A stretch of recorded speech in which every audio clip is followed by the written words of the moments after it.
Mana bu o'sqichasi uzunroq ekanda. Uzun. Qarang.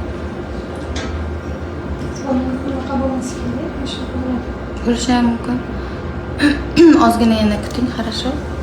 12-13 haftagacha. Ну, хотя бы 13 haftagacha. Может быть, ikki ko'tarilar. Вот. Jinsiy o'sqichamiz uzunroq, salgina. Nima demoqchisiz, adasi? Yo'q, aniq emas. 11 hafta hali aniq 100% bo'lmaydi-da. Keyinroq tushishi kerak. 12-13 haftalaringizda yana bir tasdiqlanib olinadi. 13 haftada tushsa ham bo'lar ekan, deymiz. Da. 13 haftada как раз skrining qildirsangiz ham bo'ladi. O'shanda yana ham